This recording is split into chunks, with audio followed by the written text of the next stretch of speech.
Edutech. So right now we have our panelists. Right now we have Ricky Willianto, who will be our moderator.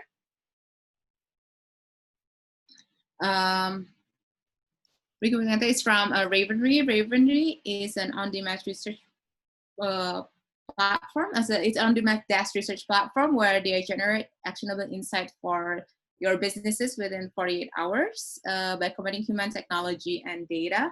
They are working with about Fortune 500 companies by supporting them in commercial due diligence, market analysis, competitor, and technology scanning in event list generation. And then we also have, we invite Stephanie Seputra, the founder and CEO of MyEdusoft. MyEdusoft is a startup that is equipping talents with career-ready skills through an international recognized curriculum and certification program. Their vision is to transform Indonesia's workforce through digital literacy, and that's why they are working with over 20,000 talents through our programs and events. We also have Aldi Adrian Hartanto, the VP of Investment at MDI Ventures. MDI Venture is the corporate venture capital initiative by Telkom Indonesia, focusing on early and mid-stage companies, particularly in the Southeast Asia region. And their aim is to maximize the VC portfolio value within the Telkom group and empower growth of digital entrepreneurship and help to build the regional startup ecosystem. Last but not least, we also have Najelaa Shihab, which is the founder of Sekolahmu. Sekolahmu adalah sekolah dengan sistem blended learning pertama di Indonesia, berbasis teknologi dan kolaborasi untuk menyediakan program belajar bagi semua orang. Sekolahmu ingin memastikan semua anak Indonesia sukses mencapai kompetisi dan meraih prestasi di masa depan dengan memberikan mutu pelayanan pendidikan yang berpihak kepada anak secara merata, serta menyediakan akses pembelajaran terintegrasi digital dengan struktur kurikulum yang personal dan fleksibel. So these are our panelists today. Right, today we're going to discuss about the Edutech. So Edutech has been quite a hot and happening topic lately, especially through the COVID, but also even earlier before that. As part of our program as an ecosystem builder and also innovation hub, we are focusing on this industry, and we're releasing a research report with Ravenry, which you can later download in this through this QR code, or also through this thing, through this link. I think I would pass along the control to Ricky, which is the moderator, to give a brief introduction about what we're going to talk today, and also to have a brief introduction from all the speakers. Thank you, everyone. Thank you so much, Vidya. Hi, everybody. Just a quick introduction again. My name is Ricky, and I am the co-founder of Ravenry. We do research, bite-sized research very, very quickly for clients all around the world. Yes, that's kind of a nutshell of what we do. And as part of our work, we also work together with Block 71 and Innovation Factory in helping them surface insights about interesting industries and growing industries in markets like Indonesia. So today, I think we have a very exciting panel lined up for us. We have a couple of entrepreneurs from Edutech space itself who's joined us and who will give us some insights about the experience and what they've observed. And we also are joined by Aldi from MDI Venture, which is also kind of like a very nice panel to have on board to give us a slightly different perspective on the space itself in Indonesia. So what will we be talking about? So a couple of things, I guess, as we all know, things have changed pretty quickly in the past 2 months. And I think the first thing we want to address is kind of the elephant in the room, which is, what has changed in the past 2 months when, this lockdown happened and the pandemic happened. How has, the edutech space evolved during this period, and what are some of the challenges that players have faced, or even like, students and learners and teachers have faced during this period. We'll talk about that a little bit. And then we'll actually look at the entire ecosystem as well. So we'll not just look at, whenever we talk about edutech space, we think about teachers, we think about schools, we think about students, but actually there's a lot more involved in that. There's government, there's parents, don't forget the professionals like you and I, who's actually working full time, but still need to learn and still need to be educated. So what happened to us, right, in this current climate? So we'll talk a little bit about that as well. And of course, kind of like the heart of the discussion really today is about the technology space or the technology element in the edutech space itself. So how has technology transcend the current education landscape that we see in Indonesia, especially? How has it changed it so far? And what do we expect the evolution to be in the next 5 to 10 years? So these are some of the things that we'll be talking about. But enough introduction from me. Let me quickly introduce my fellow panelists. We have 3 people. Shall I start with maybe Stephanie? Could you share a little bit about yourself, your background, what you're doing, and maybe just one little fun fact about yourself? Hi, my name is Stephanie Seputra, and I am the founder of My EduSolve. As Adrian has said, our vision is to transform Indonesia's workforce through digital literacy. And Pak Jokowi on the news mentioned that each year Indonesia is lacking 600,000 digital talents each year. And so that's kind of like the problem that we're trying to solve here. One fun fact about me, I used to horse ride for competition. Thank you. Very cool. And then we'll let Najelaa, our second speaker, to share a little bit about herself as well. Najelaa, please. Hi everyone, I'm Najelaa. People call me Ella. I'm the founder and the head of Sekolahmu, as was mentioned before. I'm an educator, been doing this for 20 years. I started by building a preschool, which has now grown into a network of 10 schools all over Indonesia.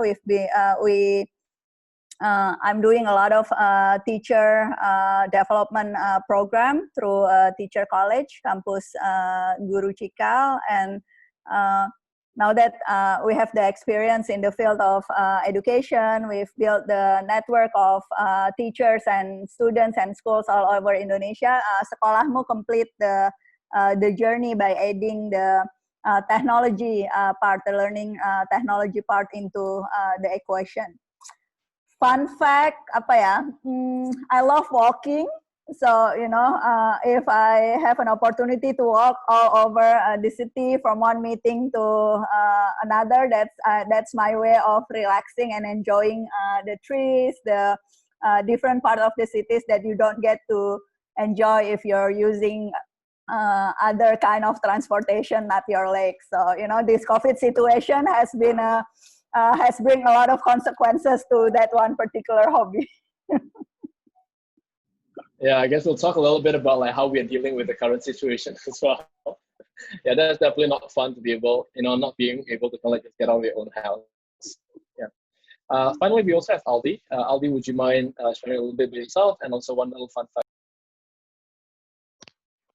Thanks, Ricky. Thanks, everyone. So, my name is Ollie. I'm currently leading the investment activities of MDA Ventures, which is we are a global multi-stage VC fund. We currently manage around 3 funds across the group. We're closing another 2 as well, with EUM around $190 million. We have invested across 10 countries with 40 portfolios and 7 exits so far, 2 IPOs, 5 M&As. Last year we have did 5. Even within the Telkom group as well as our main bakers, we got one of the most profitable subsidiaries as well now, given the exits that we managed last year.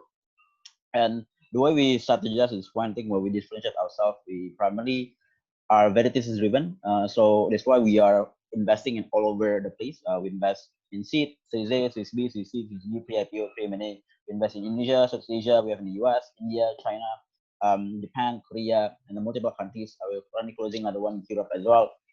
So that's why we are very much believe that great companies be able to be executed by local founders. So we always believe that wherever we invest, we believe that great companies could pop up in anywhere in the regions. So far, one of the main pieces or kind of sectors that we are obviously interested, which we will discuss today, is obviously Edutech.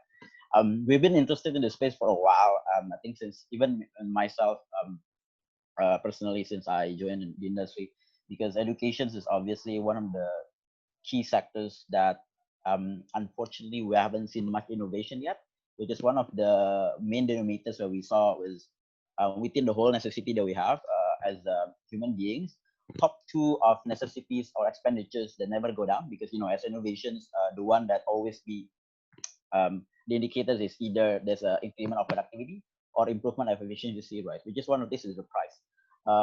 So one of the expenditures that top two expenditures that never go down is obvious. Is first is education, and so first is healthcare, second is education.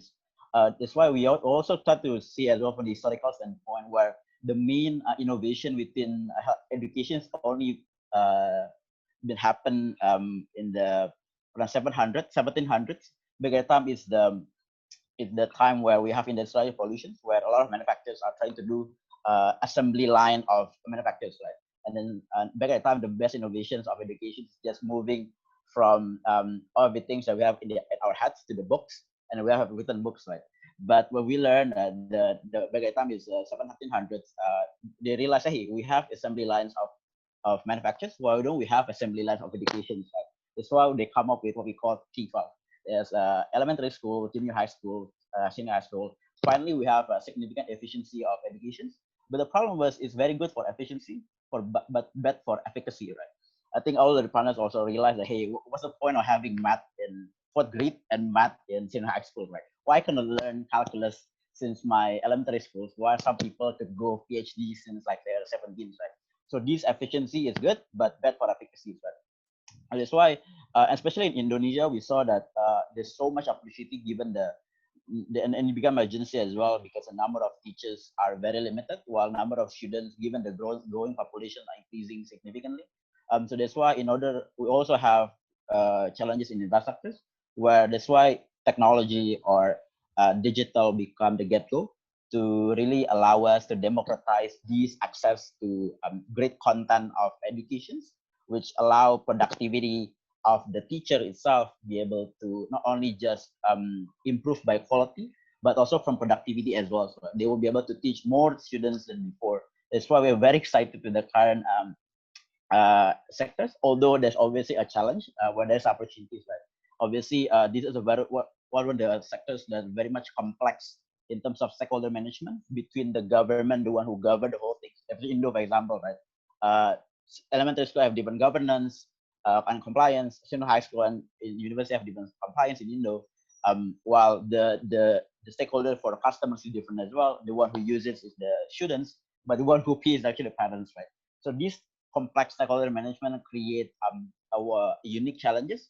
That's why we are currently very much trying to build up the right pieces for each of the business model for every companies that we saw to really be able to tackle these multiple challenges and complex stakeholder management. And Aldi, we are still waiting for your fun facts. And one of the fun facts, I've started the journey in the VC since I was 20. So this has been around almost 8 years since then. So I was very much fortunate been around in the industry since the beginning. One of my first deals is Bright Story, and then they just exited to Tokopedia. So we've seen the whole cycle and ups and downs of the whole industry. Obviously, looking forward to more experience along the way. Sounds great. Thank you so much for the great introduction, and also to share a little bit about the why. Like why MBI, why Edutech space is such an interesting, area for MBI and for Indonesia in general, right? That's kind of like a very interesting perspective. But I would love to hear from Ella, because you are an educator. You've been educating people for 20 years, right? And now you're kind of like moving into the digital space. You're trying to elevate, what you've brought to the, I guess, to the people for the past 20 years to something that's a lot more scalable as well. So share with me a little bit about why specifically Edutech for you, right? And why technology as a tool to, I guess, scale your impact? Sekolahmu was not actually my first venture. I founded Rencanamu 5 years ago, another Edutech who's focusing on assessment, and it mainly serves the end of the spectrum.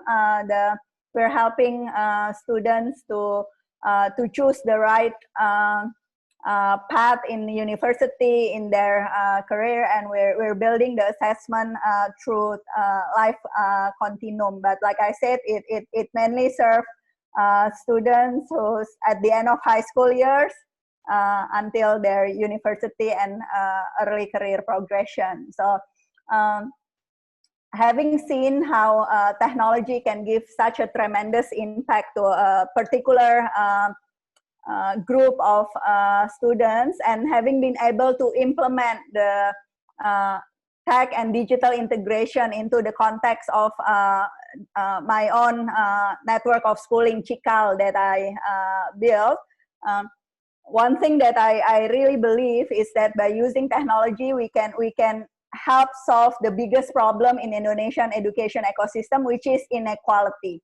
If you're talking about the problem that we're facing right now, of course, we still have an access problem. Even, you know, going to school in certain area is still a challenge, either because of there's geographical challenge or cultural challenge, which stop certain kind of students to stay at schools. But the real issues are inequality, and with everything that has been changing in the world, in the other sector, and I can say this freely because, you know, I'm part of the education ecosystem. Educators has always been the one who's left behind. We lack innovation. There are a lot of things that's going on in the world, and in Sekolahmu, half jokingly, we kind of categorize the schools into 4 different criteria. The majority of the schools in Indonesia right now are 19th century schools, the one where, you know, the students are basically suffer throughout the whole process. It felt more like a prison, you know, instead of a joyful and meaningful space that you want to be there and become engaged in the whole process. So what we've been doing for the past 20 years through Kampus Guru Cikal, through Keluarga Kita, who's the founder of Sekolahmu, these 2 foundation, Yayasan Guru Belajar and Yayasan Keluarga Kita, are one of the founders of Sekolahmu, is we've been helping schools to transform their learning experience from these 19th century schools to become Sekolah Merdeka Belajar, where the students get the joy of learning, become addicted to the learning itself, and the orientation is not merely obedience, but in really developing the students' well-rounded competencies. The teachers get a lot of training and support in terms of doing personalization and differentiating their strategies to the students from all levels, preschool to high schools. And so Ella, so I think, yes, like you mentioned a lot about, you know, transforming the paradigm of education itself, the way it's delivered, you know, making it more, I guess, user-centric. And in this case, the users are the learners, right? How do you make it fun for them? So just a question. That's basically what Sekolahmu is. Sekolahmu is sekolah murid. So you know, got it. Perfect. Part is murid. So where so can you share? Can you share a little bit about how you manage to like move like that needle, right? How do you turn, you know, something that's been so, you know, like it's done and dusted for like hundreds of years, like we've been teaching the same way so many years. How do you change that? And what are some of the things that you do to enable that classroom experience to be a lot more engaging and a lot more fun? I got these questions a lot, and, you know, I never wanted to take credit for this because people has been saying like, oh, Mbak Ella, Kampus Guru Cikal has been able to do this transformation for these schools. You've changed teachers, you know, from, you know, being very conventional to, you know, becoming more innovative, etc. What I found out, you know, after years and years, there's always that innovators within the ecosystem. The problems are there's no real hub, you know, a network, a hub, or a platform like Sekolahmu, which really gather all these innovators within the school's ecosystem, all these Merdeka Belajar teachers, all these Sekolah Merdeka Belajar, which we help to become Sekolah Merdeka Berkolaborasi, and then Sekolah Merdeka Berkarya, that can actually showcase the best practice in the ecosystem. And having these excellent performers, these teachers who are actually, you know, the star teachers who's been doing a lot of innovation in their own classroom, and extended scale this quality education to be able to meet students from different schools whose needs probably not fulfilled by teachers at their current schools, or they have a specific interest of programs which are not provided in the schools that currently they're going to, is actually the real key to to ensure that we can fight inequality. Right now, there are so many schools facilities that are idle in certain hours and cannot be used by other stakeholders within the ecosystem. So that's what we basically do. We identify these innovators within the ecosystem. We do the curation of the best teachers, the best program within a school, the best space to actually learn certain competency, etc. We unbundle this whole schooling experience, and we do the mix and match within all these curated component of schooling. So our students in Sekolah Murid actually get the best of what's available in the ecosystem. That is fantastic. So thanks for sharing that. I think that kind of like segues really nice to the next thing that I want to ask Stephanie actually, but feel free to chime in, Aldi and Ella.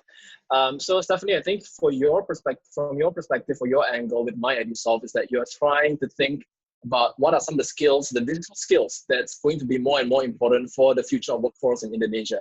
And you're actually providing a lot of that training through your company right now. So share with me a little bit how you see, what are some of the challenges right now when it comes to curriculum or content, or even just that learning paradigm that, is common in Indonesia, and how are you planning to transform that? I mean, essentially in Indonesia, the one thing I feel in education we're lacking on top of the, investment to teachers is also speed, right? The world is changing so fast, but our curriculum has not been able to keep up with those changes. And so, for us right now, we feel like there's so many informations everywhere. If you want to learn how to code now, there's so many different resources. There's Free Code Camp, there's like YouTube, there's Khan Academy, there's 1,000 resources that you can go to. But the thing is, for a lot of Indonesians, one of the main thing is also languages, right? Like sometimes there's so many information, but we cannot access them because we don't have the right language. And I think for us so far, what we have been really focused on is making sure that, regardless of where these kids study, at the end of the day, they can get employed because whatever it is that they're studying is standardized with a certain standard. And that's why we work together with Microsoft, Adobe, Autodesk, Apple, and a few other companies as well to make sure that standard is still there. So essentially, the way that we see education is people can learn from everywhere as long as it is standardized. And I think for us, that's what we'd like to focus on. And that's also, some of the challenges that we have is for a lot of people, especially employers, is they cannot justify paying other people more money because they're more qualified, which is weird because, at the same time, if they are more qualified, it means that they can bring more value to your company. And I think for us, the way that we have been tackling that is doing more corporate training and showing the actual results, in the sense that after they have done this training and after they have this certification, what does it actually mean to your bottom line? And what does it actually mean to, the time that you save or the money that you save? And I think for us, that has been the main focus. I hope that answers your question. Yeah, I know it does. It's just kind of like, there's something that you said that kind of like triggered something that I've read before, which is, a big part, and also this is something that Ella just mentioned as well, which is a big part of education, like transformation, is the personalization aspect of it, right? Like how do you make it relevant to the individuals? And every individual is different, as we all know. And I think Aldi can also attest to that when it comes to like technology and like how a lot of technology solutions are trying to be different, right? They're trying to personalize everything for you and me. Now, the question is like, I guess, standardized education versus like personalized education. How do you do that? How do you achieve both, I guess, the best of both worlds while still being able to scale as a business, especially when it comes to education? How do you? So I think, and this question is for everyone. I think, to be honest, like in terms of standard, what it means is like, so for instance, one of the programs that we have is Microsoft Technology Associate in Python. And the thing is like Python is now used mainly for data sciences, right? But for a lot of people, it's like, how do you know that the computational logic? So one of my friends, he said that a good code can be read like an essay.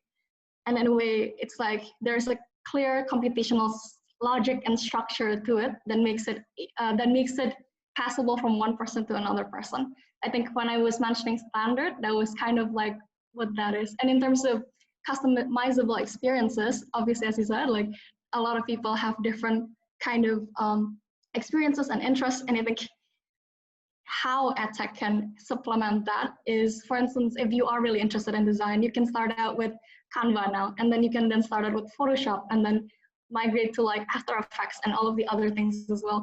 And I think you can customize your experience in that sense. But at the end of the day, when you get plugged into the workforce, people want to know if you can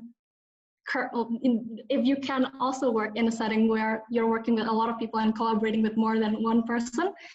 And I think in that sense, standard is very important. Aldi, how about you? What do you think about, like this, I guess, tug of war between, going hyper-personalized versus, focusing on standardizing it for scalability reasons from a perspective of an investment?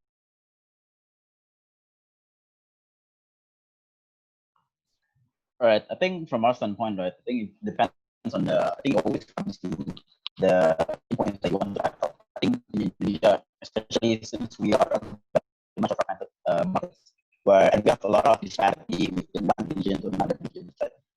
For example, you cannot do the same thing and same approach to students, for example, in metro cities, right? You cannot do the same approach to the other cities, right? So in the overall, I think, but from the overall standpoint, I think in Indonesia, the key points that we found generally, I think the standard quality of education in general still very much lacking compared to the other countries.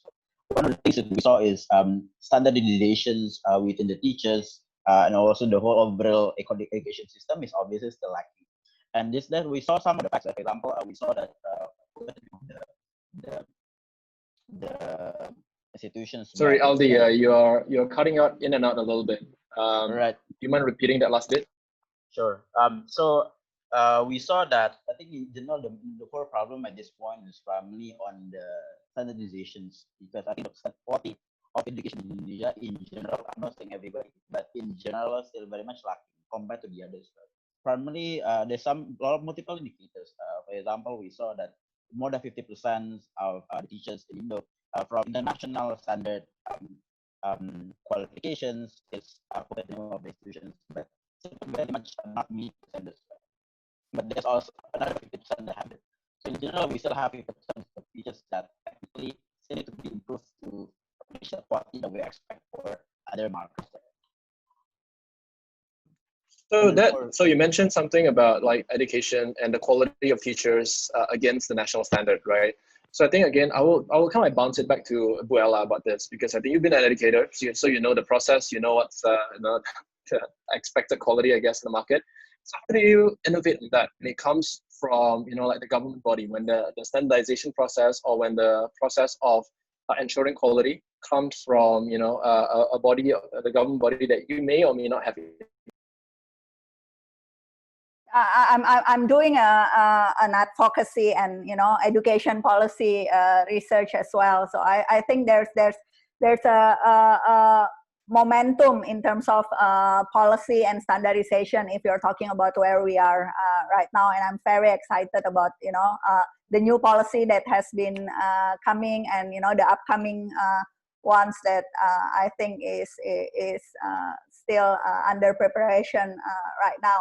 I think when you talk about standardization, the main issues within the ecosystem right now is what is the real proxy of quality. I think none of us would be able to defend any argument against standardization. But if you're talking about who defines the standards, then you can have very different arguments within the education ecosystem. For me, the answer is simple. The standards is actually defined by the future competencies, what's actually needed by the students, because the education is a backward design. It's supposed to be a bridge that help students preparing for their life in the future. And if you're talking about the standards right now in Indonesian's ecosystem, it's not only that we're not meeting the national standards or international standard, is that the proxy that has been used to describe quality is merely administrative standard. So it's just an ijazah, an administrative qualification, and accreditation who only focus on certain aspects of administrative aspects of the schools. It's mainly a tick the box approach, which this is why I think the role of education initiatives, especially in technology, will will become really crucial in driving the new standard of quality that are actually defined by the students, the users, which can give feedback loop, an accurate feedback loop to the ecosystem of what actually works, what doesn't work, and what do the students actually needs from their education, despite of, you know, what has been going on right now in the formal education system, and hopefully leading the paradigm change in the future. So there are actually two areas here, right? I think one is an area where technology comes into place, when it comes to kind of like, I guess, providing access, making it, you know, more standardized, making it scalable. On the other hand, I think what you mentioned is a little bit on the quality, right? And quality, when it comes to education, is a little bit more, it's a little bit more subjective, right? So how do you ensure quality, right? And I'm not sure if technology has a big part to play here, but I'm just curious as to kind of like, how do we make sure that the quality of teachers that we have, and not just that, how do we make sure that, you know, like we're actually giving them the right equipment and tools to be able to teach our future students, right? With the right skills, you know? So again, this is open to everyone, Stephanie, Ella, and Aldi. What do you think, like, you know, are some of the things that you see are innovative in the market that allows, you know, educators to be able to equip themselves with the right tools and also probably be able to achieve that level of quality that we expect? Right, I think to Well, continue I'm a big believer in transparency, and I think technology actually helps to, you know, uncover some part that has been, you know, sorely happening in the classroom, or, you know, within teachers' authority, who's usually, you know, quite secretive and sensitive about someone coming into the classroom or looking into their lesson plan, etc. So I think technology does play a really big part in terms of that. And I think another part where technology is crucial, like I said, in giving students the power to actually give feedback. Students are, you know, the most important subject in this whole education, and they're the one with the less voice. So, you know, through technology in any mechanism, rating, actually having the choice to choose which program fits them, etc. We actually will have more opportunity to listen to what the students need, which won't be, you know, more standardized tests or more just other tick in the box thing like what has been valued within the ecosystem. So that's the part that I'm excited about. And I think the third and also very important part is that technology enable collaboration, you know, in the context of very wide geographical challenge that we face. Being able to build a network through technology, giving access through technology, and actually supporting schools that need more help. I think we can expose more examples of best practice and greatness to the ecosystem, and that in itself is a huge and very fast learning curve for the one who hasn't been at that level of empowerment yet. Aldi, you were about to say something. Yeah, sorry. You just want to continue my previous points, right? On why we believe in the first phase of improving or implementing innovation with these education sectors is primarily to empower multiple companies or innovators that trying to imply the kind of like startup mentality to the education system, meaning that as well, we saw a lot of companies are primarily trying to, for example, like what happened in Sekolahmu and Ruang Guru, Habify, and others, primarily they provide kind of like standardized from their versions of it to provide high quality content that pre-recorded or sometimes live streaming as well. With this, it doesn't mean that, as you mentioned, I think very good point, that it's still very subjective whether they are actually a better or not. But at that point, they are keep improving based on the feedback with the students and multiple stakeholders that they manage, which eventually hope that, for example, what Sekolahmu did, right, by trying to do kind of cross-border between school and one school and another schools to really be able to leverage other schools' curriculums or content, they will be able to elevate the other school standards as well, right? By taking those great the content or curriculum that they have. I think the goal in the first 3 to 5 years, I think from our what we saw, I think in other countries as well, that will be the main focus or multiple model that we saw, trying to really be able to help existing infrastructures, existing players to really be able to innovate through through the technology by having these platform. And once these players be able to find the right ingredients or the right models to standardize, not really like standardized, but right formula or guidance to really be able to continuously improve or innovate. And after that, once these scalable features are already in place, they will be able to start personalize the experience. But I think in the first place, I think we haven't really seen a lot of platforms that really empower the teachers.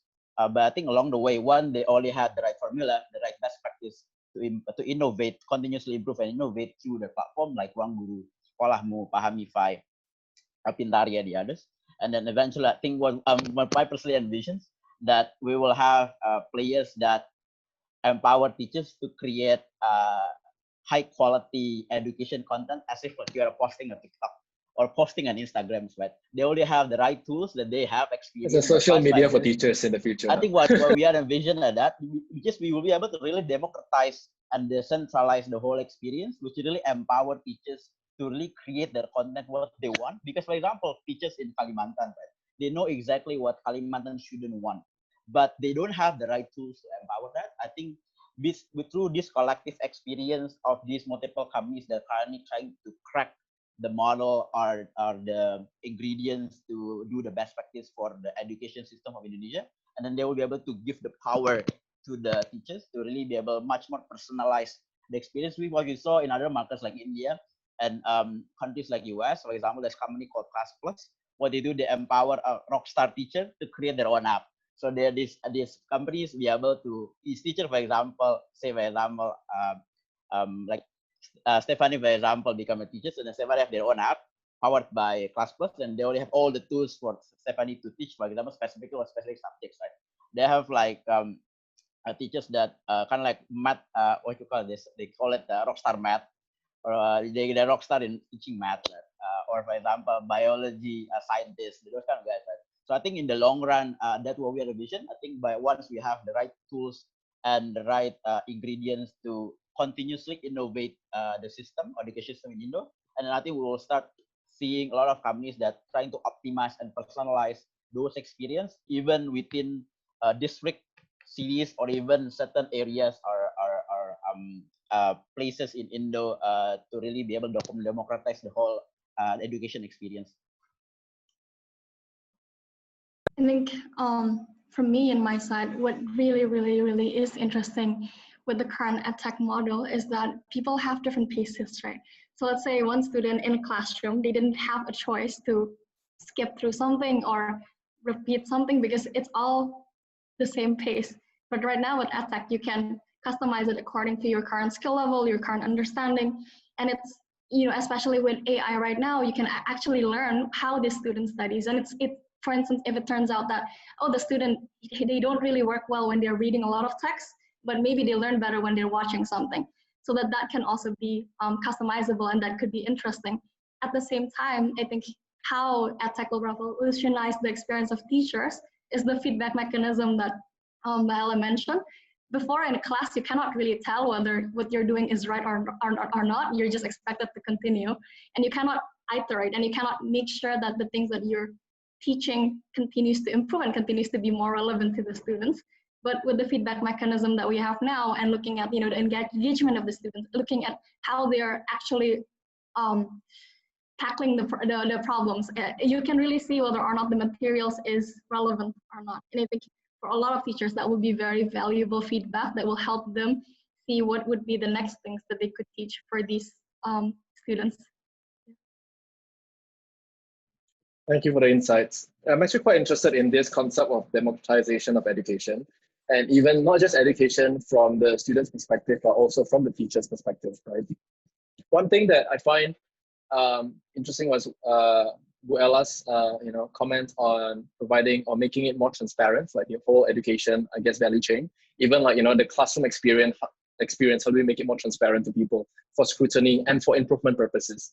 However, at the same time, I do have like this, I wouldn't say concern, but I have observed in situations where things are overly democratized, you do get like negative feedback potentially from people who are not relevant to the ecosystem itself.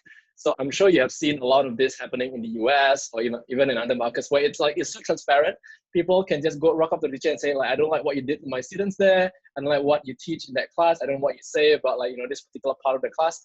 How do you kind of like, I guess balance that out? Like when you say, democratizing education and giving teacher the reign to personalize and to, I guess, customize education for individual students, like where do you draw the line of, okay, this is great, no, that's not so great? How do you do that when it's kind of like done across the board? All the teachers get to personalize, right? So how do you do that? I think you make a really valid point, and there are a lot of times in my professional experience where I need to tell people that having had the experience of going to school doesn't mean you're an expert in education.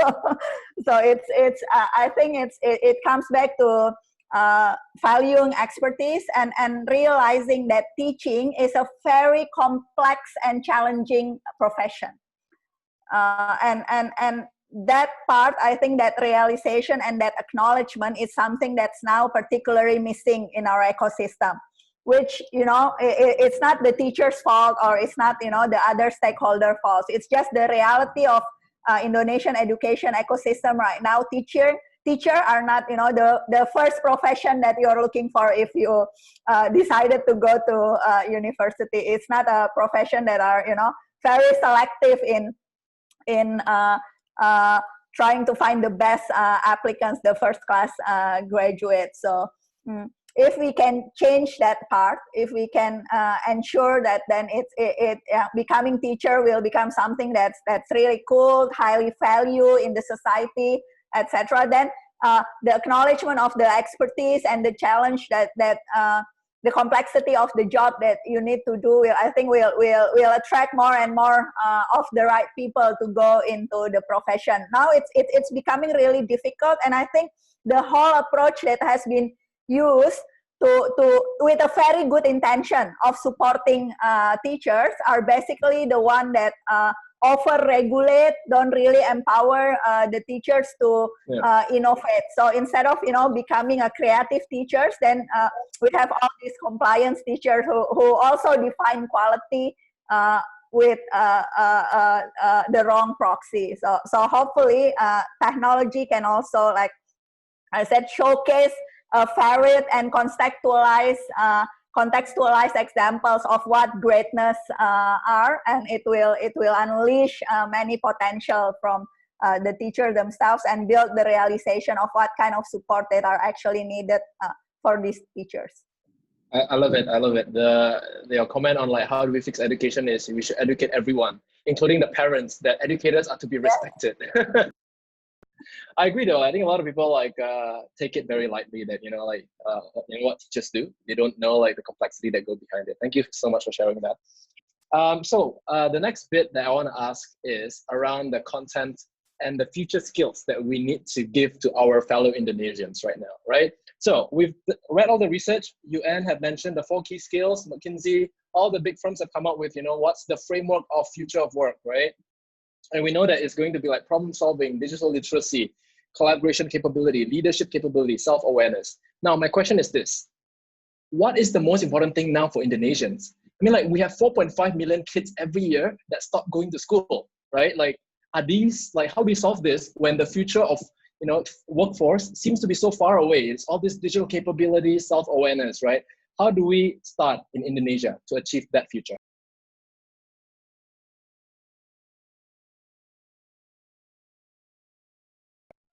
This is for everyone. So wow, this is actually a very conceptual questions, and obviously this question comes to all of us, right? Especially for us that who is a parent or who is soon to be a parent. Obviously, we want the best for our kids, right? And hopefully that we as a nation, hopefully our nations also be empowered as well. But I think to kind of like quoting what our education minister mentions, right? I think out of everything, I think one of the key, I think I'm not saying that skills, right? I think what skills is being developed could be developed. Everybody could be. I think there's no such thing, right? I think especially top leaders in the region, right? Whether in the corporate governance, they're not always be the smart guys in the room. Right? They're not have the highest IQ. They're not the best in the class. And we also kind of learned that when you are in the senior high school and in college, you are kind of only in the first phase of your career, right? What really matters is actually the second phase after you graduate, right? And that's actually become the main denominator. But so far, most of the people, I think, were based on multiple research and multiple finding. It's instead of like skills, I think what we really need in Indonesia, I think more on the traits, right? I think kind of like what kind of mentality mindset that we need to have to really be able to not only just kind of become smarter or acquire certain skills, but for us to really be able to have a drive, purpose, and motivations to really doing that, right? Because I think the problem, if you just do, in the end, if you want to study, like why I want to be venture capitalist, right? Like why Najelaa want to start sekolahmu, right? Why Stephanie wants to start Edutech. I think that's why it always comes to the deep down on your personality. I think that becomes education system, especially elementary or early childhood education, become very crucial, because in the early day, I think first 5 years will become very crucial to really define what you will be in the next 20, 50 years, right? So that's why, and obviously, schools itself become the main platform to really be able to kick it off. So I think instead of like certain skill that I think everybody mentioned in multiple cases, I think will be more kind of like gunning to the traits, personality, mentality, especially to really help and empower our kids or our this new generation, next generations, to really be able to divine their purpose, to really divine what really drives them to keep doing what they are doing now. So they will also automatically will have the motivation to acquire and at least think like, okay, what kind of skill do I need to do? Because those skills might not be relevant for everyone, right? Might be only apply for like bankers or like only apply for certain teachers, right? But as long as you have the right mentality and motivations, which I think is part of the output that we expect in the education system that we created, especially early childhood education. I think that's become a priority in Indonesia at this point. And then along the way, after that's already being built up, you already have the right. When people be able to perceive that, oh, Indonesia are very hardworking, very have strong integrity, very much driven, very much have self starter, and have ability to become the future leader of the global institution or global or globally, right? I think that's where we are already be able to succeed in terms of how this education system will be able to shape up the whole population for the next generation. Yeah, very interesting standpoint. So you shared a little bit about early education, and I know Stephanie is involved in not in early education, but Stephanie, you're involved in a lot of the adult education or even non-formal part of education, because you're kind of like giving people all these digital literacy skills or digital capabilities, which are not necessarily even part of the current Indonesian education curriculum, right?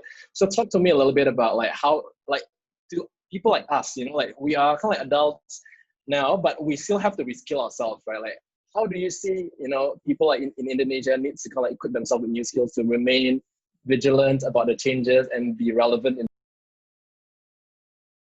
Sorry, I got cut off on the last part, but I think to answer your last question in terms of future-ready skills and what Indonesia needs to learn, I think, to be honest, like we cannot predict what the future will look like. In the last year, Ruby on Rails was like the past 4 years, Ruby on Rails was what everybody was talking about when they're building web apps, right? And then now it's like, oh, it's now Node.js or like it's a Vue or whatever. Like it changes so quickly. So I think instead of teaching people certain skills, what I really want more educators to do is teach them 3 things. One is character, in the sense that if you have a character that never gives up, if you have a character that, you know, like is always curious, and second is like how to think and problem solving, right? And I think one of the past mentors that we have was Pak Eko Endrajit, and he asked this question in his test, and he asked, what is the hair color of Pangeran Diponegoro? And it's kind of interesting because there's no right answer, but you have to do research. You have to understand, you know, like for instance, you can research about his family and maybe like, oh, so a lot of the guys in his family is like have curly hairs, and maybe he have curly hairs. So, you know, like teaching people how to think, because in a lot of the situation that we will have in the next few years, there will be no answers.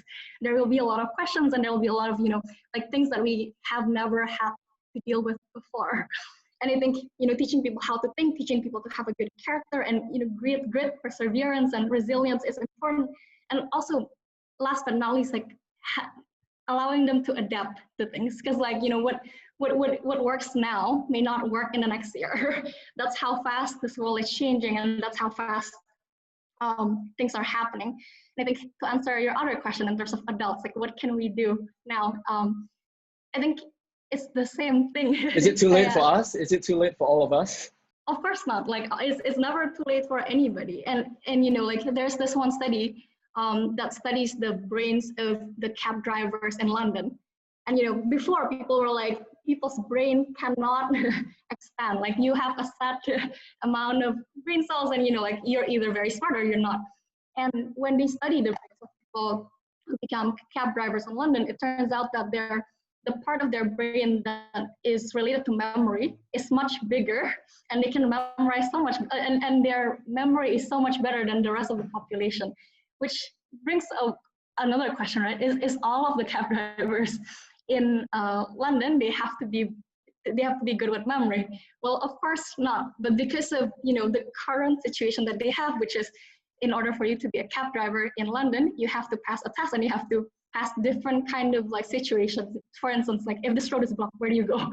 Or for instance, if this happens, like there's a marathon happening here, like what do you have to do? And I think that kind of system, that kind of like problem solving mentality is what each of us needs to do more of. I hope that makes sense. No, it does. It does. It makes a lot of sense. Yeah, I guess I'm preaching to the choir here. I just wanna re-emphasize what Aldi and Stephanie mentioned. I think it's really important to agree on a specific goal when you talk about education, and be able to clarify what you mean by specific terms, because if we talk about education goals, it's very easy to be trapped into, you know, some hype words like characters, and everyone will be saying the same words, but if you really look into it, then you're talking about actually a totally different things, you know. For example, like discipline. Do you talk about, you know, nurturing a child's self-discipline, or you're talking about, you know, a child who will be afraid of certain corporal punishment and just being obedient? So what we've been doing in Sekolahmu is we have these 9 competencies that we define as future competencies. We develop a very thorough curriculum, very specific with its own scope and sequence, and we've been gathering data because, like I said, we've been doing this for 20 years, you know, inductively and deductively, and find like a competency continuum, very detailed competency trees on which aspects that need to develop, to be nurtured at certain stage, and which potential problems. So we have a kind of like a Google map with very detailed description of the journey of a really young infant until adulthood. And sadly, Ricky, answering your question, some of the most essential elements of these competencies, these 9 competencies, we group them into Merdeka Belajar, Merdeka Berkolaborasi, and Merdeka Berkarya. And the most essential part, which is basically the foundation, is the Merdeka Belajar, which will help them to, you know, be able to do the Merdeka Berkolaborasi and Berkarya. These 3 competencies within Merdeka Belajar has a very limited developability and sensitive period. That's you know, that's the fact in psychology and human development. It doesn't mean that it's too late for most of us, because I think if you're talking about us here, we're actually the exception of the system.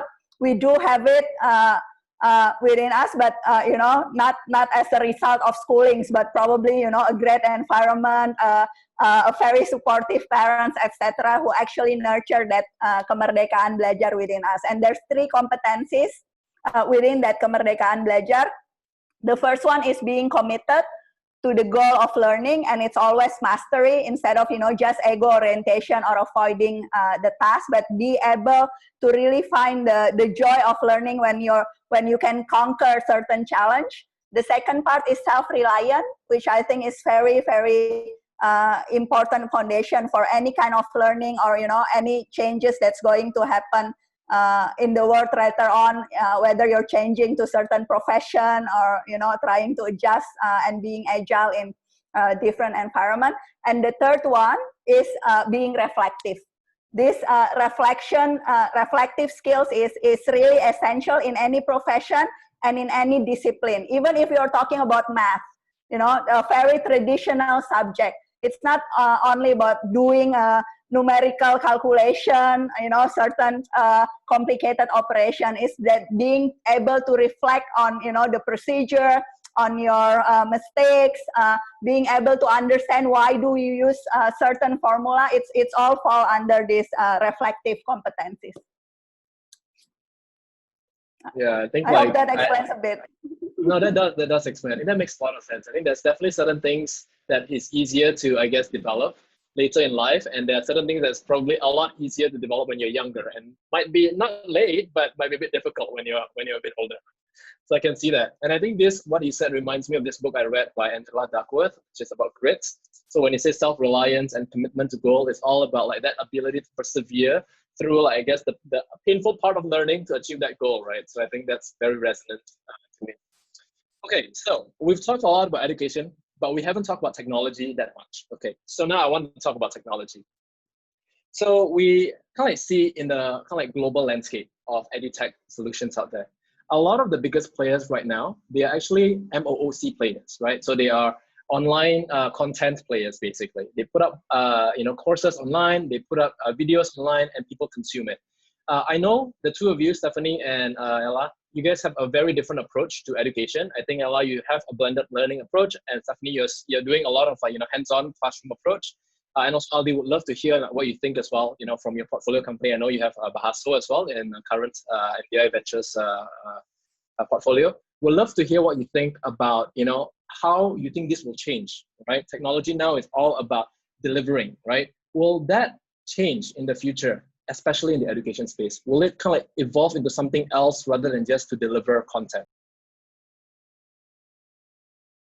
I think for me, it will be project-based learning, say. So you'll have different projects and people will need to figure out how to do that. And I think a lot of the education content that's interesting is it's building something, right? And the other part about education, after learning, you have to do, right? And I think you mentioned this in your terms of reference, in which just-in-case learning and just-in-time learning.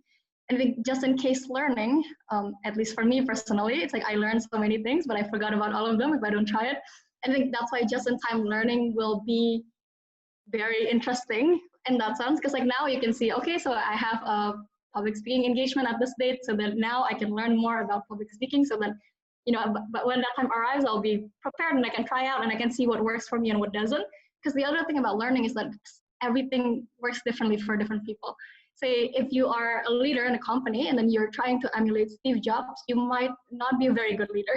And it's because what works for him and in his environment and his structures is different from what would work for us. And I think for us, in terms of how technology will change the way we do things, is that there will be more project-based stuff, and it would be based more on your computational logic instead of getting the right answer. So for instance, even if you get the right answer, if you don't do it in a way that is logical, it can still be wrong. And I think that's where it's going to go in terms of technology and how I guess grading and all those things will change on my side of the story. How about Buella and Aldi? Do you have any thoughts on how technology will change, I guess, the way education will work in Indonesia, not just from a distribution perspective, which is what it is now, but what else will it help, in the ecosystem? I think if you're looking into our model, like you said, we really believe in blended learning. So we don't think that online education will take over what has been happening offline, at least not in the near future, because there are so many components in the offline session itself that really enrich the interaction. make the learning outcomes achievement easier, etc., which I think is it's a very large component of the learning process itself. And when you're looking into technology, how technology can support that offline process as well is something of one of the main reasons of Sekolahmu, one of the main reasons why we're doing this blended approach and trying to integrate schooling experience digitally. So you'll see hopefully more and more innovation in that area. I think the second part that I truly hope can be accelerated through technology is the feedback loop to the students themselves. So students can actually have a clearer visibility of their own learning journey, getting right on time feedback, being able to do self-assessment more truly with their peers, etc. I think there's a real potential from what we've been doing in Sekolahmu in enhancing students' role since the planning stage, where they'll be able to choose which subjects that are most relevant, and not merely because my friends are going to that class or because I like it, but because they really understand what's needed, their level of readiness, etc., up to the assessment part where they can predict the results, setting the target, etc., instead of just being the receiving end of any instruction or pre-recorded video, etc. So I'm excited about that opportunity as well, and to be able to scale that with more and more users.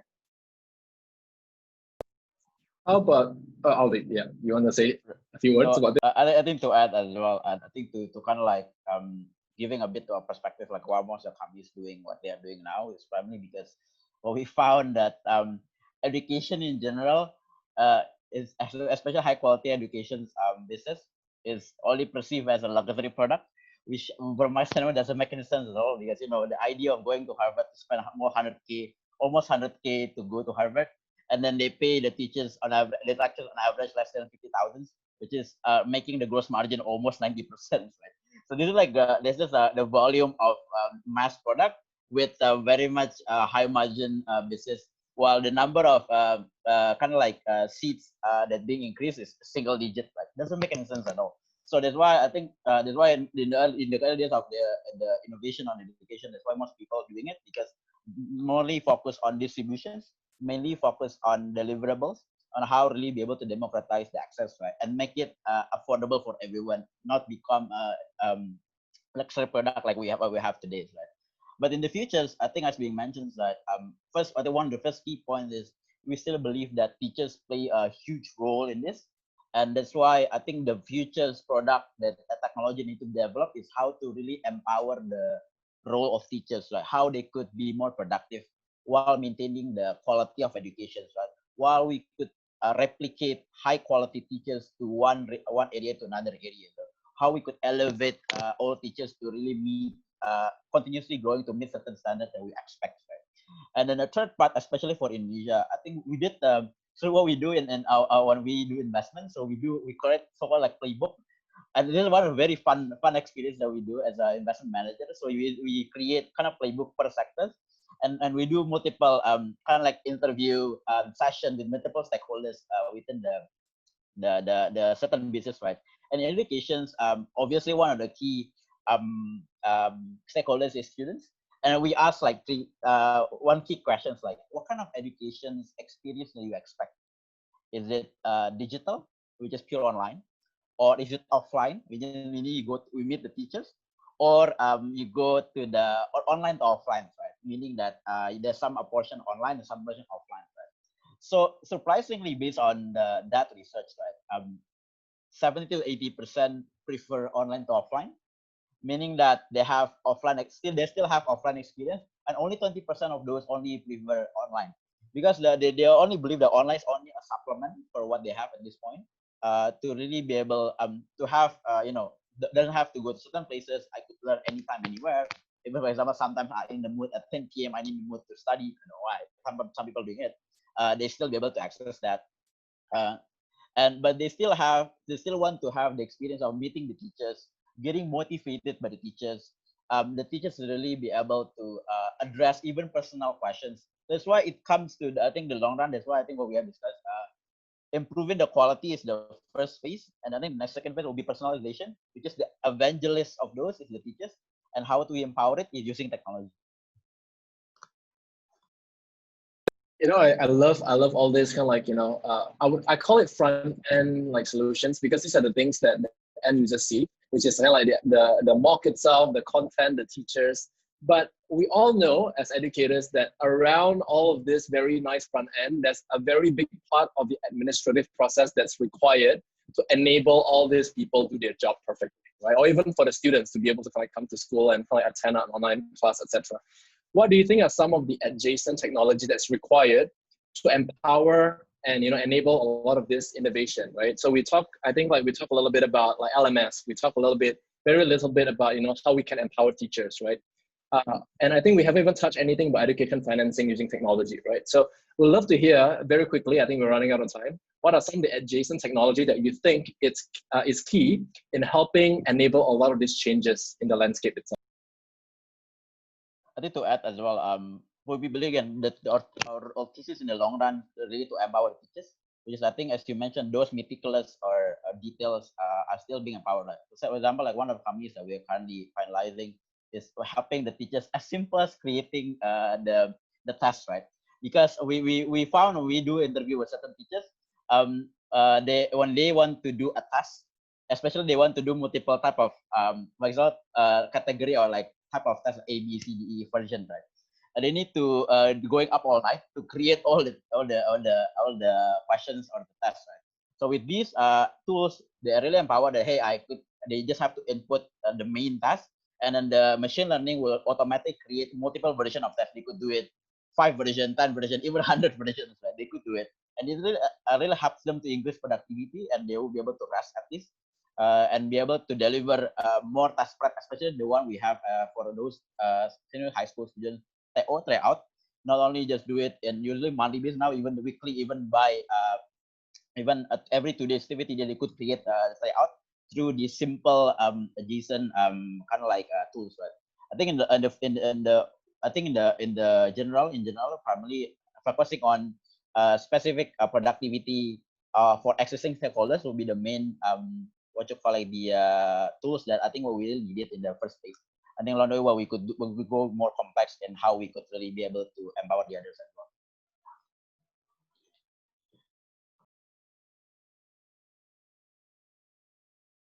All right, but Ibu Ella and Stephanie, you both have been involved in actually delivering, right? Like classes and building schools even, right? So what do you think are some of the, I guess, technology that's required, all this administrative stuff that you think are going to be key in helping Indonesians continually innovate in the edutech?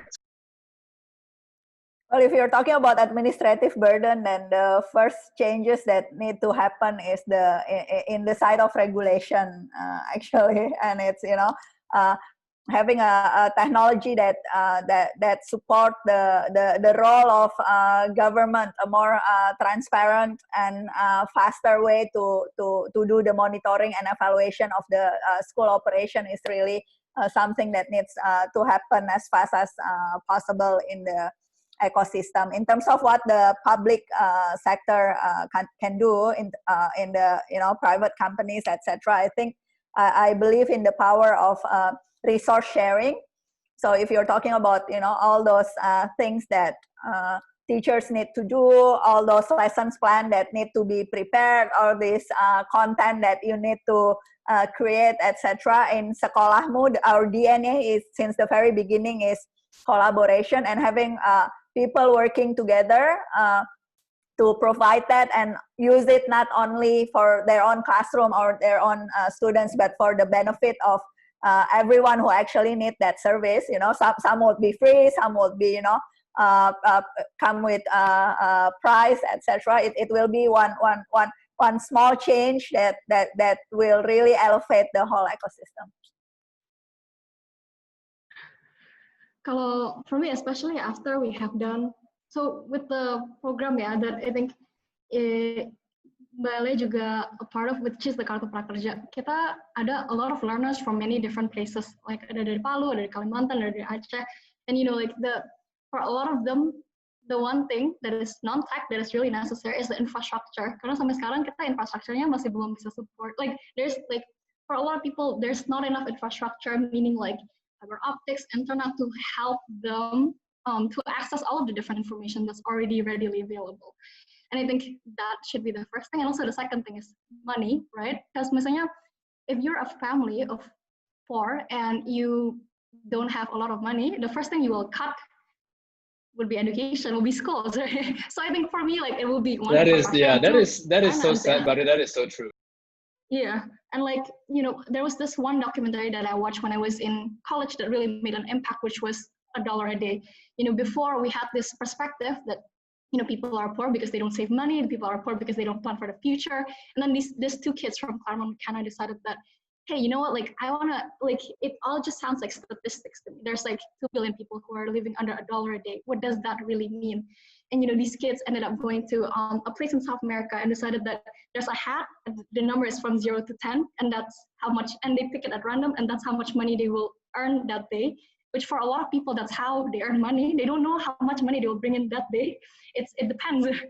And you know, so they leave it to luck, and then they do this experiment, and in the end, and these are smart guys, like college educated, like who are in one of the best like liberal schools in the U.S. And even they are struggling when they are faced with the fact that they don't know when money is gonna come in. And to them, they're like, and then one of the kids ended up being sick, and he was like, we can't do this. Like we have to go to the hospital, even if it means like bankrupting ourselves and not having money for the rest of the weeks. And yeah. So do you think that like a lot of the innovation needs to start like from the ground up, which is all this infrastructure, all these basic fundamental requirements, I guess, for like, you know, for welfare to be met before, you know, education can truly be transformed in Indonesia and to kind of a level that is global and that is, you know, acceptable as a good standard? I mean, it's a chicken and egg problem, which one comes first? One of our mentors, he also mentioned that, you know, what's the best technology to implement in your classroom? And the answer for him was what's available. So whatever is available, you have to use it. You have to use it and you have to leverage whatever you have, right? So like, yes, I think in a perfect world, especially when we're talking about inequality, that would be very, very important. And that should also be happening. But at the same time, what are some of the things that we can do right now to make sure that even without internet, people can still access the stuff that they can't now? And maybe that comes with the democratization of information. That's great. Thanks so much for sharing. I think one final question. I mean, we talk about the beauty and the glory of technology. What are some of the downsides that you've seen? So this is the final question, I promise. What's the downsides that you see, you know, like in leveraging technology in the context of education? I won't call it a downside. I will say it as a challenge and one of the main reasons why I'm doing this. I think all the edtech company is still need to prove their real value into the education ecosystem, because that's the $6 million questions, right? Do you really increase students' achievement? Do you really help these students to get these future competencies faster, better through using all this technology? Or you're just, you know, like one of an education expert call it, you're just a $1,000 pencil. It's basically the old practice again and again, all this janji palsu, but it's just becoming more expensive and fancy in terms of technology. So I think we're in for a race, and I'm eager to be able to prove that it actually enhance real value in transforming the whole learning experience instead of just a fancy hype. I think I will really second that. I think at the end of the day, and this is a big downside, right? At the end of the day, technology is only an amplifier. If what you're amplifying is not good, you'll be amplifying something that's not good. So at the end of the day, like fundamentals is still very, very important, and making sure that you're looking at the system as a whole, not just like as numbers. Because I think that's also the other thing. Like when you're looking at numbers, when you're looking at that data, it's like, oh, this data is saying ABC. But at the same time, those data are saying ABC because you're assuming XYZ.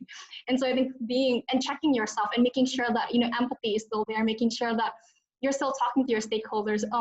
one of the founders of when I mentioned this the other day, and she was like, like we are seeing this data, it's like 60% month-on-month growth, but then what is it saying? And at the end of the day, she ended up going to each of the warteg and making sure that, okay, so this is why this is happening. So finding out why the results are a certain way is very, very important, and I think that's something that we should do more of, and we should be more rigorous about, to make sure that to check whether or not your assumptions are correct and whether or not you're actually finding the right solution, and it's not just I think maybe that's it. I think to add from everybody's points, right? I think the philosophy is, there's a reason why it's called Edutech, not tech edu, because it's always education first, then the tech. So the tech is always be more as a enabler, amplifier of the access of the education itself. And again, fundamentally, education is a service business. So I think people, especially technologists, need to not taking into granted to do something, or we call it something that don't scale. Some people say that, hey, I have these fancy pre-recorded tools, so people will not have any lagging or buffer when they do it. But the delivery of the content, they do not reproduce well crafted, right? For example, one of the things that we realize in multiple places, some of it is that heavy companies in Indonesia, Edutech especially, the one in Probat recorded, have different approach of delivery, right? Some people do full animation. Some people only do blackboard teaching, right? Some people do like teaching, live recorded teaching. Some players are even implement a professional kind of like movie productions where there's a storytelling, there's a scripted, everything is being done, which not a technology at all, right? But it's very much essential to be able to deliver the right product or services to the users, right? So I think, and fundamentally, right, this always be education business. Technology is just the tools to empower that, to elevate what we have done. Instead of doing only 5, we could do hundreds, hopefully with technology. But fundamentally, we need to, as Stephanie mentioned, right, we need to really divide the quality of it, whether we really do the right thing to assure that these 5 are maximized, or there are hundreds but low qualities, right? Because technologies have to be rebalance it with what we want to expect, or the outputs of education itself. Very well said. Yeah, I agree. I think like technology can't be a white elephant. It cannot just be there, this giant thing that doesn't do anything. It has to solve the key issues. It reminds me of this article I read recently about how eBay spent $20 million on ads to basically promote the keyword eBay. So instead of people clicking on eBay website, they click on the eBay ads. So people who's already going to eBay anyway is paying because they click on the ad. So again, is technology really solving the problem? That's the question, right? Or are we just kind of like, accentuating all the bad things, just, in a nicely wrapped software, So thanks so much for sharing. I know I promised that it was going to be my last question, but I did not say that the audience cannot ask any question, okay? So right now, audience who's still on the line, feel free to use the Q&A function to submit questions. Right now, I see there's 8 questions plus 1 question that's submitted directly to the panelists. So let me address them one by one. Okay, so the first one, quite interesting. So this is specifically for Ibu Ella, but I guess everyone can answer. How do you identify the innovators in the education space? You mentioned about that a lot early in the call. How do you identify them? And how do you convince the management to change? Well, difficult question. It's been my passion since the very beginning. I always said to everyone that I believe that education in Indonesia is in a state of emergency, and instead of doing other things, I chose to be an educator, since the very first day of my professional career. So finding these fellow innovators within the ecosystem has been like, a lifelong passion. In terms of the technicality, we have built a very thorough assessment process at individual level to find all these penggerak guru belajar. That's how we call this penggerak. Currently at Sekolahmu within the network, we have 73,000 of these great teachers, which for me, each one of them is basically someone that I really want to look deeper and deeper into. How come they become the exception of the system within this, quietly toxic ecosystem compared to the other teachers. So based on of our understanding of this guru penggerak, we refine our assessment method and trying to find the patterns within the ecosystem to find more and more of guru penggerak. We assess them within the classroom. They do a peer evaluation with them. So that's part of the curation process. What happens after we're identifying these teachers are, then they are the one who's working side by side with us to do the school transformation. So it always starts with this komunitas penggerak first. That's how we do it at Sekolahmu. We find 3 to 5 teachers with the head of schools, the school principal, because the leadership is an essential part of the transformation. And then we work very closely with this komunitas penggerak within each school, within each district, because we also work with a lot of dinas pendidikan at cities or regency level, and then do the school transformation from Sekolah Merdeka Belajar.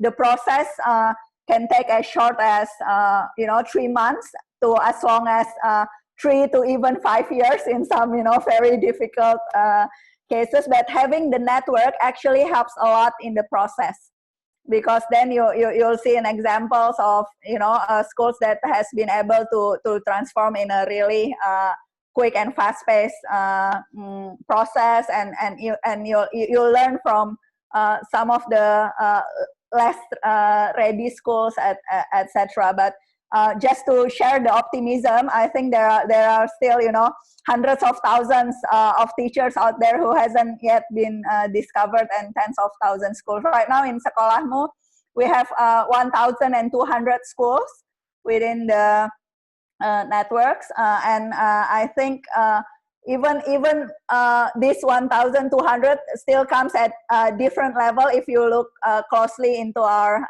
assessment, there still need to be a very close monitoring and evaluation and supporting strategy that we need to implement in that school. Some has been able to deliver really good quality program.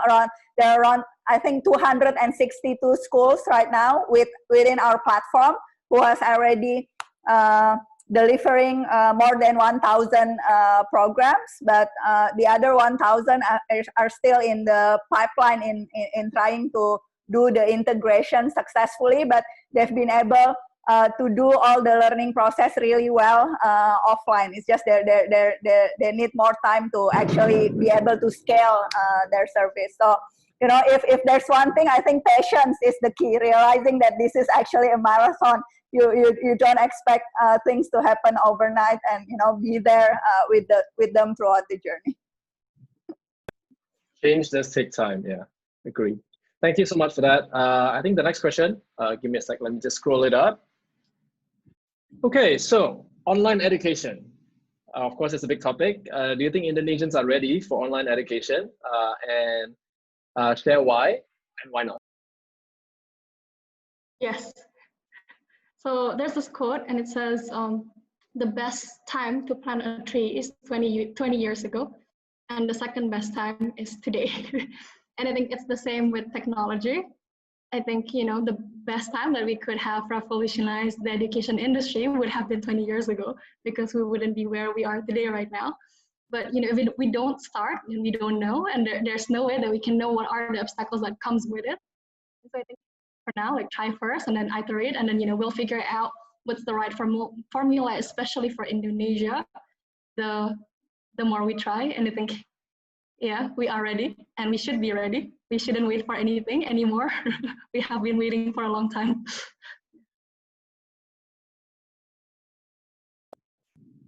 How about Aldi and Bu Ella? What do you think? Now or later? Is Indonesians ready? I think it's just not about readiness, right? I think it's about what Bu Ella mentioned earlier. Very, very good point is urgency, right? We needed the most than before, especially since, as being mentioned, the disparities there. Number of students that convert from elementary to junior to high school to university are very small compared to the other markets. That's why it become what you call it, the challenges, especially in the long run for our next generation, our future leaders who will lead this country, and obviously be able to create a high quality and dignity of the country itself, to really be able to show that, hey, Indonesian are well respected country, and that's why we just comes up on the generation itself, right? Which is why I think that's why education is obviously there's always be a challenge. For example, infrastructure, the connectivity, the quality itself, and everything. But this is one of our hope to really be able to democratize the quality of education. Our what you call it, our colleagues and friends in Papua have the same. We have the same wishes to have the same experience of teaching, like in Jakarta, or our other friends in Sabang, they have the same experience, right? So far we haven't seen any other solution that really be able to enable that. Usually only through Edutech, right? But as Stephanie mentioned, there's always a challenge. And I think the question is more whether we are ready for it. I think we have to be ready. This is our only, I think one of our only hope to really be able to have a leapfrog of the education's quality. So that's why, but there's always a challenge. That's why, from our standpoint as a VCs or investors, we are not, we never see, I think it's applied for every sector, right? And Edutech especially is, right, we never see, oh, Edutech is hot, right? So any kind of Edutech we will invest. That's why we always take a step back. We do so-called, we call it backward investment thesis, where we actually do the whole research first. We are divine what kind of company do we invest, what kind of model, what kind of business model, what kind of products, what kind of features that we want to invest, what kind of founders do we look. And then after that, we cherry pick our companies that meet those kind of like criteria that we are interested to look, and then we reach out to them. Because so far, I think we are not really just sit and wait for companies to come in. We prefer to reach out to really coming in on a company that really what we are interested. Then we already do our homework and what kind of companies that we want to invest, and we quote unquote ready for this particular time. Just want to re-emphasize that, you know, with our current state of education, edtech is not a luxury; it's a necessity. It's something that needs to be scaled, and we need to accelerate the adoption. Thank you. Thank you. I think we have time for maybe a couple more questions. So next one is, I guess this is kind of like specific to what Wella is doing, but I think this is relevant to you as well, which is, you know, education, a lot of education, I guess, innovators are trying to go beyond just the formal education, the 12 years that we have in Indonesia, right? To kind of like, you know, more like the young adults, the working population as well. And specifically to Wella, I think you do support, you know, the Prakerja initiative by the Indonesian government, right? So what do you think has been the result so far with this more adult education or non-formal education, and how do you think this should evolve in the future? Yes, thank you. Sekolahmu is one of the platform that support government in the initiative of Kartu Prakerja, and I think since the very beginning, Karirmu is a very big part of what Sekolahmu is. So we basically have a Kelasmu program, which are an educational program that are run by schools and universities. And we have a Karirmu program, which are run by professional in the industry or, you know, vocational stream of education. So it's natural that we believe in the mission of Kartu Prakerja to do the upskilling, instilling lifelong learning within the ecosystem, because the reality is like what we talk about since the very beginning. For some of the students, they probably have that lifelong learner capability nurtured since the early age, and even without a structural support, a government incentive, etc., that will be something that is within them, and, you know, getting prepared, upskilling their and increasing their employability will be something that's already built since the very beginning. But a lot of the victim of Indonesian education ecosystem at the end of the spectrum do need more help and incentive to be able to guide their learning, regulate their learning process. So if you ask whether this will be our main strategy, the answer is no. So I think our main focus will be mostly still in the K to 12 sectors, but in terms of program, since the Prakerja program closely relates to our Karirmu, which has been serving the one that is within the school ecosystem, the high schoolers and the students from university. So it's a natural extension, and we do believe in the role of the public and private partnership in ensuring the government achieve its mission.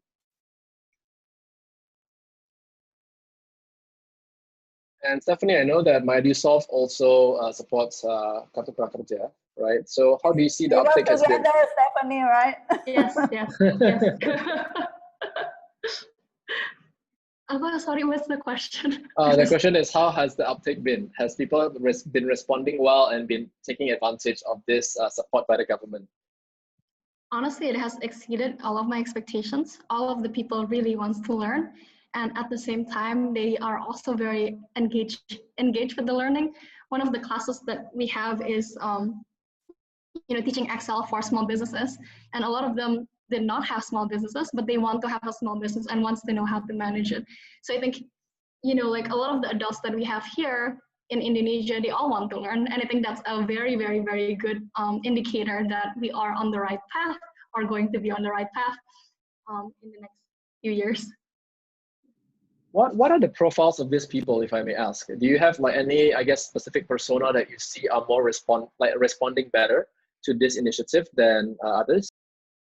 So in terms of persona ya nggak ada, tapi so since we just launched this, aku juga jadi admin kan, so I answered all of the concerns that people have, and like listening to some of the stories, it's really crazy. Like people yang dari catering industry, they all get like PHK kan, they all get let go of their jobs, and some of the people here in Indonesia, mereka they're only paid daily. Jadi if they work on that day, they get paid. Kalau enggak, they don't get paid. And all of these people are like kayak, so they're trying to find out what would give them a better job security, and they're trying to find out what kind of skills is required to get that job security. So for instance, like and some of the questions, it really tears my heart apart. They're asking questions like, yeah, oh, like like I only have a phone. Like how can I learn Excel if I only have a phone? Like how can that happen? And sometimes I think kalau misalnya ditanya which one is more able to learn, semuanya are able to learn. And it only depends whether the subject that they're trying to learn is right for them or not aja. Because like you cannot force people to be everybody be IT support, nggak bisa.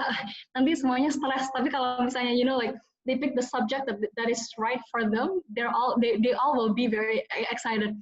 One of the classes that we ran as well is public speaking kan. And there are teachers yang teach SMP, there are makeup artists yang mau be better at communicating with their customers, and all of them have different motivation, tapi at the end of the day ada benang merahnya, yaitu mereka semua mau belajar. And I think finding the right subject for you is important lah. When it comes to learning as well, I think what is a lot more, I would say, in the spotlight, especially on the global platform, is around soft skills, and it's also kind of like well-being skills. So I think this is very, I think I would imagine this is kind of like quite important and a big issue in Indonesia as well. So things like how do you manage your stress? How do you manage your social and emotional skills? Even like things like how do you address like your friend like with bullying, who always bully other people. So like, where do you see like, Edutech comes into place when it comes to solving some of this more, I guess, non-traditional curriculum like items? I think it's not a matter of whether you're doing it online or offline or through a blended system. It's a matter of how you actually define your learning goals. And I'm a big believer that it's not easily segregated as an academic skills or content heavy versus non-academic skills, because if you're talking about competencies, how we've been defining it, it's actually interrelated. If you're learning a certain competency, then the character part, the soft skills part, the social emotional part of the learning will always be there together with, you know, the cognitive and all the content and more technical skills of the learning goals. So I think any program, you know, looking at what we're offering in Sekolahmu, if you're talking about public speaking or doing, you know, learning how to do Microsoft Excel or anything, there's always going to be the social and emotional part of any kind of learning, and the interaction between the facilitator and the learners, the interaction between peers within that group of learners will always be a very big component in ensuring the attainment of the learning process. So I don't want to segregate that as separate subjects that need to be addressed through a different program. If we do a high quality program, if we do this edu technology right, then we'll be able to achieve both goals, instead of, you know, strengthening the misconception that technology actually devalue the humanizing part of the learning. I do believe that technology can actually enhance that process and achieve a well-rounded competencies for the students. Sounds good. And I think this is probably going to be our final question, which is, obviously this is going to come up. Our newly appointed Minister of Education is Nadim. He comes from a tech background. Have you seen any changes since, you know, he's been in office, and like what kind of changes do you expect from him to kind of like help enable, I guess, all tech entrepreneurs in Indonesia to use, you know, technology as a way to pave, you know, the future of Indonesia?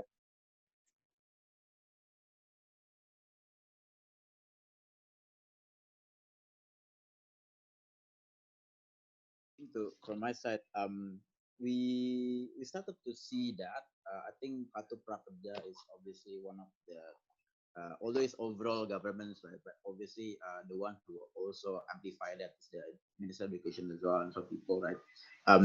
Which I think we haven't seen significantly, but I think eventually with the new what are the lot of that tool that they expect, I think it will also changing a lot of current landscape. Like for example, initially a lot of K-12 platform are focusing on how to pass the UN, right, the national exam. Now with the national exam being dismissed, obviously it will change the whole directions, right? And I think it also it's the kind of hiccup is likely for the better. So people, the entrepreneurs or edutech entrepreneurs, especially for K-12, be able to really focus on providing the right quality, not just helping them.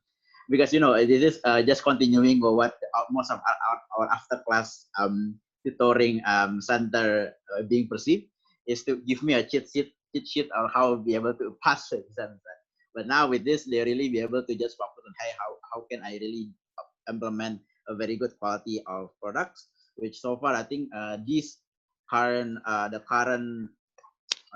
what you call it, the regulations really give a much broader room on how they would like to innovate compared to before, where we have a very strict curriculums and governance within multiple stakeholders in education, especially sit with the schools, because, you know, the schools are governed, many Indonesian schools are public, which is are governed by the government, which being split into certain part that governed by the city municipal, some is by the province, right? Which a lot require a complexity if you really want to implement and empower all majority stakeholders in education. But with this gradual improvement and breakthrough from the minister, I think in the long run, we haven't seen significant.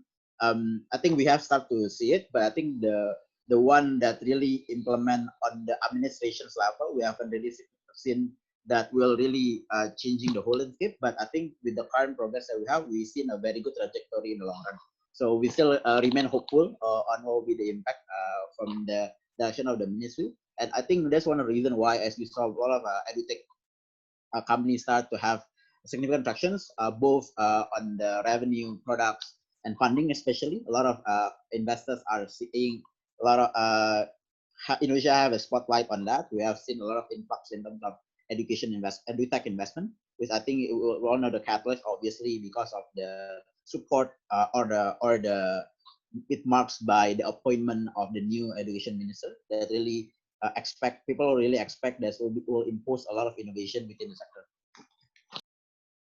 Yes, I work with Nadim in my capacity in PSPK, but I think one very important point to address is that what Indonesian education ecosystem needs is more than just one great minister of education.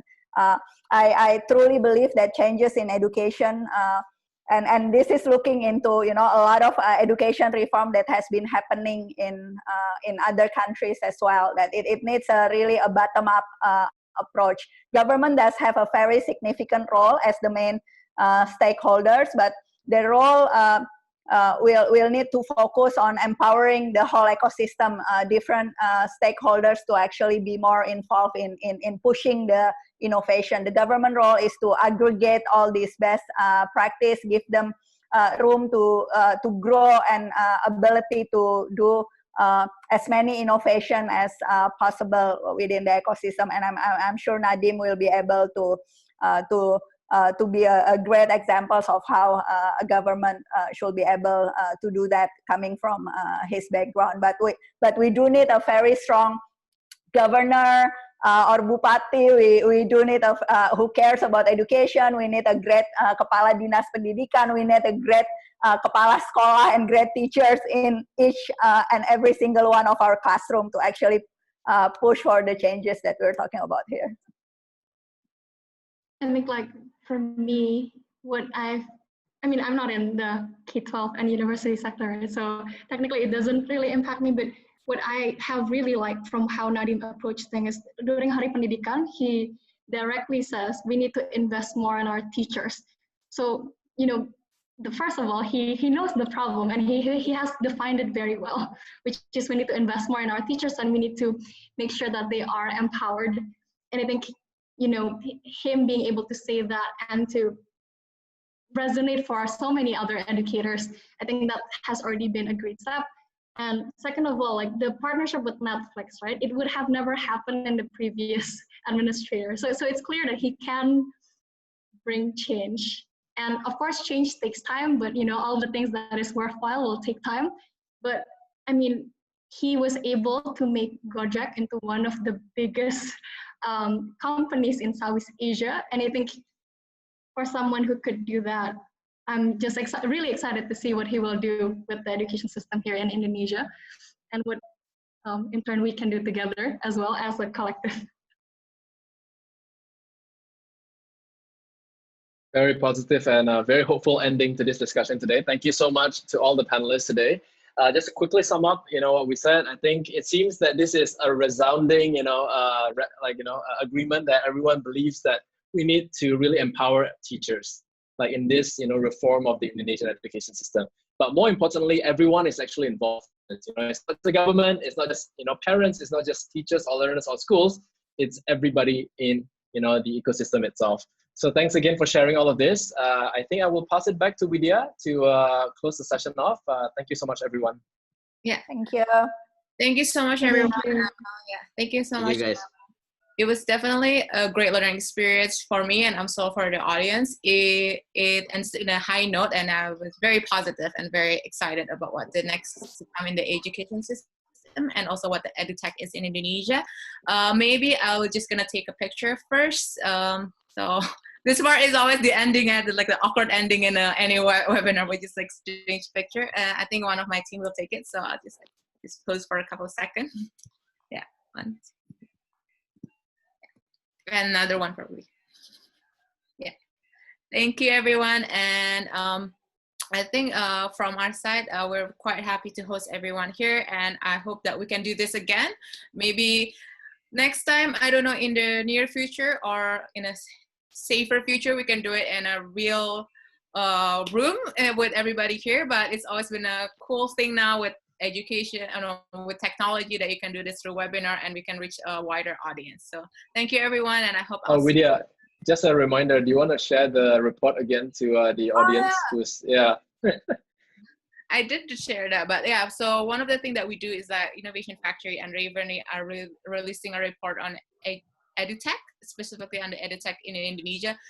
this was created before the COVID, and I can't imagine like how relevant it is still now, and even more relevant with how everything is going with the movement of distance learning, and also like how people are now like moving to webinar and digital technology. So I'm just gonna share again the report. Sorry. Here we go. Yeah. So you can access this report through this link, and then let me do this.